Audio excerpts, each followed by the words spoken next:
Ah, ouh, on va enfin passer un bon week-end avec Manchester United. Enfin un bon week-end. Samedi, 13h30. Là, il est à peu près, là, il est 15h30. Le match vient de se terminer il y a 5-10 minutes. Et Manchester United a battu Southampton à l'extérieur 3-0. Et franchement, les gars, on va respirer. On va respirer. Non, il faut être content, il faut être content. On s'en fout, que ce soit Southampton, etc. On va dire que ce sont des promus, ils ont perdu leurs 3 premiers matchs. On s'en fout. Ce que j'avais dit, l'important, c'était d'avoir les 3 points. Et là, c'est pas une phrase toute bête. L'important là pour Manchester United, c'était de gagner. Pourquoi? Parce que c'était un retour de train international. Alors qu'avant la trêve, on avait été battu par Liverpool 3 ou 4-0. Et juste avant aussi, avant ça, on avait perdu contre Brighton. Donc il y avait une petite crise. Ten Hag était en difficulté, il y a eu tous ces sujets avec Casemiro, Ten Hag, l'interview de Cristiano Ronaldo, bref, plein de sujets. Et là, on revient, on est à l'extérieur avec plein de doutes, et ça s'est vu en début de match avec plein de doutes. Mais victoire de Manchester United 3-0, honnêtement, ça fait plaisir. Et plein de choses positives à dire sur ce match. Plein de choses positives, et on va les énumérer. Ceci dit, il y a quand même quelques points noirs. Mais franchement, ces points noirs, j'ai envie de dire, ils sont naturels, ils sont normaux, c'est un peu les résidus, grosso modo, de notre début de saison et au fait aussi de notre fin de saison dernière. En fait, c'est le résidu de l'état psychologique de cette équipe depuis un certain temps.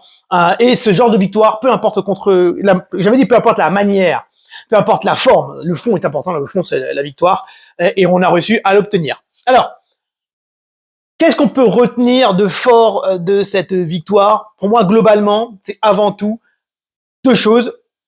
Je vais te dire vraiment 2 choses, vraiment très bêtes, hein. 3 choses en réalité. La victoire, on a gagné, on a 3 points. Donc ça, c'est quantitatif, on a 3 points. La seconde chose, c'est le clean sheet, parce qu'en fait, on n'en parle pas beaucoup, mais c'est important de faire un clean sheet alors qu'on avait perdu 4-0 contre Liverpool, on en avait pris 2 contre Brighton, et les 2, vous-même vous savez, c'était complexe. Et la troisième chose, c'est qu'il y a des joueurs qui ont marqué des points. Et ça, je pense que c'est c'est justement un point essentiel. Alors, ce match, on peut le diviser en 2 parties, mais la première partie a duré pas si longtemps que ça. Et la première partie, c'était une grosse domination de Southampton, une équipe de Manchester United en difficulté qui essaie de jouer en contre mais qui a du mal. On subit la pression de Southampton, et on voit des joueurs en fait atteints psychologiquement. On sent que il se passe pas cette chose. Ceci dit, on arrive parfois à porter le ballon en avant, et à chaque fois qu'on essaie de piquer, on est plutôt dangereux. Donc on sent que c'est une équipe touchée mentalement, mais qui a quand même du talent. En tout cas, un talent au-dessus de celui de Southampton, parce qu'on arrive à avoir le ballon et on réussit quand même à piquer. On le sent qu'on peut piquer. Bon, Dalot à gauche. Moi, Dalot à gauche, c'est pas que je suis pas fan, c'est que je suis pas fan. Ce que je veux dire par là, c'est qu'on est obligé de le mettre. Mazraoui, je pense que Mazraoui, il est moins bon à gauche que Dalot. Dalot est plus polyvalent. Mais des fois, Dalot, il a ses tacles un peu. Et non, on sait pas pourquoi il tacle. Il tacle, et du coup, il amène ce penalty. Et là, tout change. Tout change à partir du moment où André Onana, et je vous jure, avant que le penalty soit tiré, j'étais en train de sauter tout seul. Moi, je me suis dit, aujourd'hui, on est dans une ambiance positive, on est dominé, même si on prend un penalty, j'ai envie d'être archi positif. J'étais dans ma télé, j'étais en mode André, je vous jure, j'ai sauté, André. Juste pour l'ambiance, c'est comme si j'étais au stade. Allez, boum, derrière. Comme ils ont fait, j'ai cru comprendre sur Canal+, au Cameroun, quand en fait le Cameroun a joué là contre l'Ouganda, je crois, il y avait des supporters de Manchester United dans le stade, et qu'ils ont foutu le bordel de ouf, et même jusqu'à la sortie du stade. Et donc Onana, il n'aime pas rentrer en bus avec eux. Donc j'étais comme les Camerounais. Oh, Onana, André, et André arrive à arrêter le penalty. Et là, tout change. Parce qu'il n'y a pas un 0 et qui nous a mis un gros coup de massue alors que l'on était déjà mentalement en difficulté.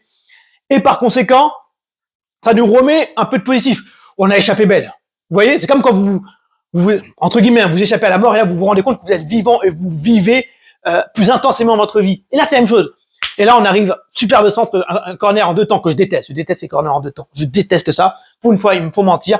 Bruno, passe décisive, et but de De Ligt. 1-0, et là, ça fait plaisir. Et honnêtement, quand j'ai vu ce 1-0, je me suis dit, ça peut le faire. Et ça fait du bien à De Ligt qui a eu une traite internationale très compliquée, qui a quand même aussi une carrière assez compliquée. Début de match, c'était pas trop mal, et ça a consolidé, ce but a consolidé son match où il a été très bon. 1-0, but de De Ligt. Là, c'est bien parce que Bruno fait une passe décisive. On mène 1-0 et en plus, c'est De Ligt qui marque, ça le remet en confiance. À partir de ce moment-là, honnêtement, on a été pas très peu inquiété, mais en tout cas, on a plutôt géré le match et on a senti tout de suite que, à partir de ce moment-là, Manchester United est monté en puissance et on a vu des très très belles choses. Même au début de match, avant ce but, on avait vu un moment un jeu en triangle, en une touche de balle entre Mainou et Ahmad, je crois, à droite. Et je vais y revenir sur une touche de balle. Je vais y revenir sur ces deux gamins exceptionnels. Oui, c'est contre Southampton. Oui, c'est un match un peu plus facile. Oui, je m'enflamme. Ceci dit, on a quand même un beau potentiel. Il faut le dire. Et il faut le dire quand c'est vrai. Et pas forcément les surévaluer, mais les aimer à leur juste valeur et le petit plus du supporter aussi. Hein, il y a moyen qu'on gratte un truc. Là, c'est hyper important. On voit des fois par séquence, on a des très beaux mouvements. À moins, il y a un super union entre Zirkzee et Rashford. Une tour de balle, on voit qu'il y a du talent dans notre équipe. Il y a du talent, il y a du jeu. Et quand quand on peut jouer à un certain niveau, et surtout dans un certain état psychologique, on peut faire des belles choses. Quand on est relâché, on sent qu'il y a du talent. Ça, c'est très positif. Et là, on a dominé tout le match. Et on sentait qu'à chaque fois qu'on avait le ballon et que ça se passait bien, même dans les relances, on était au-dessus du lot. On était vraiment au-dessus de Southampton, même si Southampton a monté de belles choses. Et je me suis dit, non, Southampton nous percute dans les 20 premières minutes. Je me suis dit, non. Même si on est à l'extérieur, on subit, on est quand même Manchester United. Mais cet arrêt d'André et ce but de Ligt nous a relancé. Et ensuite, on nous a permis de rouler sur Southampton. Et là, honnêtement, un très, très, très grand match de Ahmad. Il n'a pas marqué pourtant. Mais je trouve vraiment, pour moi, c'est quasiment l'homme du match. Quasiment l'homme du match. Parce qu'en fait, il a montré tout ce que j'aime, c'est un joueur. Sauf un petit truc. Il a cette qualité de pied de pouvoir percuter. Il a cette qualité de pouvoir dribbler. Cette qualité de pouvoir conserver un ballon. Et j'en parle tout le temps. Il a la pression, il peut conserver un ballon techniquement. Ça, c'est beau. Il peut combiner avec les autres. On sent que c'est un joueur, même s'il est très bon techniquement, voilà, ça peut être un individualiste, il n'est pas du tout individuel. Il n'est pas égoïste. C'est quelqu'un qui fait beaucoup de passes, quelqu'un qui joue avec les autres. Ça le dessert parfois, et même dans sa percussion, parfois il manque un peu de dents, de crocs du mec, un peu perso, il dit je vais jusqu'au bout de mon action et se tire pied droit. Mais il a fait un très beau match, et pour moi c'est l'homme du match, et il me fait plaisir, parce que il a montré les belles choses, et j'ai dit dans ma vidéo précédente, il a montré les belles choses par bribes, et là il devait consolider, et là il consolide. Là pour moi il mérite d'être titulaire. Il faut que Erik ten Hag enchaîne avec lui sur les gros matchs, bien entendu, et là ça fait vraiment plaisir. Gros match d'Ahmad, pour moi le meilleur joueur sur le terrain. De Ligt aussi a fait un très très gros match, parce qu'il a marqué un but. Peut-être qu'il va être élu homme du match, j'ai pas encore regardé celui qui a été élu homme du match, et j'ai pas suivi si donc sur Canal+, il le disait, parce que souvent ils le disent un tout petit peu avant la fin du match. De Ligt, très très gros match de Martinez, ça me fait plaisir parce que ces derniers temps, je l'ai trouvé moins agressif et moins précis dans ses placements défensifs. Là, je l'ai trouvé très bon, même quand il avait arrière à gauche, sur les 5 minutes, il a réussi à bien contrer Cornet sur les percussions de Cornet, qui est pas un très bon joueur, qui est un bon joueur de percussion. Il a réussi, voilà, très bon match aussi de Martinez. Bruno Fernandes a fait son job. Je dis pas qu'il a fait un match formidable. Il a fait un bon match, mais pas au niveau du grand Bruno. Mais il a fait un bon match. Le deuxième but, il vient sur une belle action de Rashford, et c'est là où on revient sur ce joueur aussi. Honnêtement, j'y croyais pas, mais je savais que, de toute façon, moi, honnêtement, contre Liverpool, je l'avais dit, même si j'avais relativisé, j'avais trouvé, bon, c'était exagéré, mais en tout cas, il avait fait un bon match.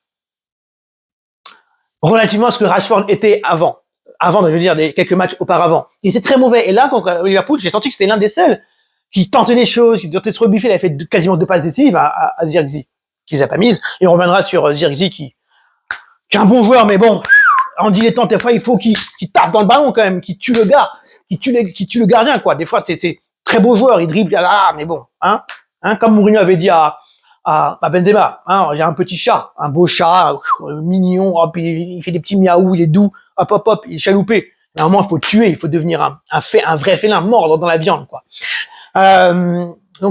Rashford, bon match. En réalité, bon match. Hein, il est allé à droite.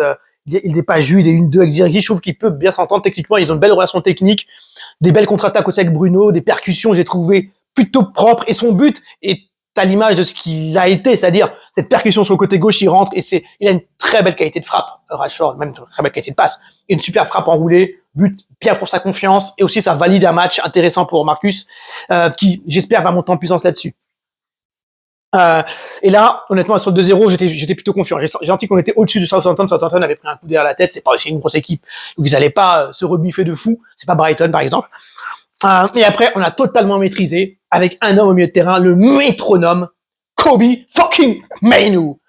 Et Mainoo, là, nous a montré que dans une équipe équilibrée, bien protégée, c'est un formidable joueur.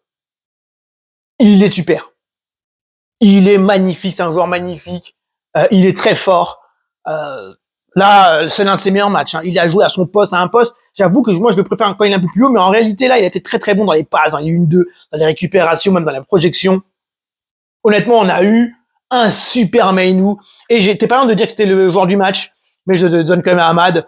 Mais là, Kobe, magnifique match. Et même à un moment, il met une passe à la fin, là, quand Zirkzee rate. Il met une passe, une touche de balle comme ça, magnifique devant le but. Zirkzee rate encore, mais bon. Super match de Kobe. Je trouve que cette stabilité, cette maîtrise technique, même dans les relances, Kobe est propre. C'est un joueur merveilleux. Et même, je crois qu'à un moment, ils le disent, il faut les commentateurs, il faut vraiment qu'il ait cette régularité. Pas forcément. En fait, je pense que si Manchester est régulier, Kobe va être régulier. C'est dans ce sens-là. C'est 11 joueurs. C'est 11 joueurs. On n'est pas dans la NBA où il peut faire tout seul. Même s'il perd, on sent qu'il est au-dessus. Surtout à son poste, c'est compliqué. Comme le milieu de terrain est notre point faible, Kobe doit être fort. Très bon match aussi de Zirkzee. Bah, bon match de Zirkzee. Mais, comme je le dis, il manque cet aspect tueur. Il manque le côté tueur. Très bon techniquement, il est fin. Il me fait penser un peu à Benzema, ou plutôt à Firmino. Plutôt à Firmino, en fait. Firmino, c'est plus ça. Très beau joueur, il fait bien jouer les autres, il fait briller les autres, il fait quelques efforts, très beau geste, il peut dribbler. Il est fin, mais parfois devant le but, il marque pas assez. Et là, je crois que c'était avant le penalty. Attends, un super centre. Qui lui fait le centre? C'est peut-être Dalot qui fait un super centre. Et lui, il arrive à faire un bel appel derrière le défenseur et il rate encore à l'image de ce qu'il avait fait contre Liverpool. Je vous ai dit, Mainoo, au moins à la fin du match, il lui met une super passe et là, il tire sur le défenseur. Il est à 2 mètres des cages là. Zirkzee, c'est pas possible. Là, il faut tuer. On a besoin. Et dans les gros matchs, on a besoin d'un gars qui, même contre le cours du match, qui met un but ou même on rajoute un but puisque en plus on marque pas souvent et il faut que notre différence de but. Voilà. Il faut vraiment qu'il soit plus tueur. C'est peut-être pas aussi dans son ADN, mais qu'il faut qu'il devienne ce joueur. Il a 21 ans, il attend de progresser. Je crois que j'ai à peu près tout dit sur les joueurs. André Onana, j'avais dit qu'il avait besoin de faire des exploits dans ma vidéo précédente. Là, il a fait un exploit, un arrêt rassurant, c'est bien. L'entrée de Garnacho a apporté la percussion. Il a marqué le dernier but, très beau but, et il a fait du Garnacho, quoi, percuté. Il a voulu montrer à tout le monde qu'il devait être titulaire, qu'il pouvait être titulaire, ou en tout cas être un joueur de premier plan. Il a fait ses erreurs, mais en tout cas, il a amené cette niaque dont il avait besoin. Entrée d'Ugarte, j'ai pas vu grand chose, mais bon, je suivais un peu PSG, donc je sais quel joueur il a été. À un moment, il était un peu en dilettante. Il va monter en puissance, et c'est quand même quelqu'un qui est habile de ses pieds. Il a un peu gratté un petit ballon, donc il va nous faire du grand bien. Casemiro qui est rentré aussi, il a fait une belle avant-passe décisive, celui qui fait la passe entre les deux joueurs à Dalot, pour que Dalot centre et que Garnacho marque. Dalot, très beau match. Moi, Dalot, je le préfère à droite, forcément, et je préfère Dalot à Mazraoui. Dalot, je trouve vraiment très bon, notamment dans le dédoublement. C'est un très bon contre-attaquant, meilleur que Mazraoui, je trouve, et il fait des beaux centres. En plus, il peut marquer. Donc, je préfère quand il est à droite, et je le préfère à Mazraoui, même si Mazraoui est un bon joueur et pas loin de ce niveau. En tout cas, on a 2 bons arrière droits. À peu près, voilà. On avait besoin de gagner parce qu'en plus, on va enchaîner. On avait enchaîné, on avait besoin de... Là, on a 6 points, il y a 4 journées qui se sont passées, on a 6 points, c'est pas mal. Il faut enchaîner, on joue la semaine prochaine, samedi, contre Crystal Palace, à domicile, je crois. Donc c'était toujours un match difficile avec Crystal Palace, mais on doit les taper, comme ça on enchaînera. On aura 9 points, ça sera 2 victoires d'affilée, et entre-temps, on joue la Coupe de la Ligue contre Barnsley. Bon, on pourra faire tourner, on pourra essayer des choses, essayer d'autres joueurs, peut-être remettre Casemiro, mettre Ugarte, mettre peut-être Garnacho titulaire, faire jouer Maguire, même s'il était un peu touché en fin de match. Voilà. Commencer à enchaîner les matchs, ça fait plaisir. Ten Hag aussi, ça rassure. On a eu de très belles choses. Et Ahmad, j'étais vraiment très impressionné. Et même à la fin du match, à un moment, il fait une accélération, parce qu'il a pas trop fait, en fait. C'est un très bon joueur pour percuter, faire du Robben à rentrer et tirer. Et à un moment, il s'est dit, je percute, j'y vais jusqu'au bout. Et il a percuté. Et ça, vraiment, ça a fait plaisir. Honnêtement, ça fait plaisir. 3-0, le week-end commence bien. Là, on peut regarder les autres tranquillement. À 16h, c'est Manchester City et tous les autres. Arsenal joue demain. Merci Manchester United. Ça continue. Donc match contre Barnsley, je crois mardi et samedi prochain Crystal Palace. Go Manchester United et ça fait plaisir.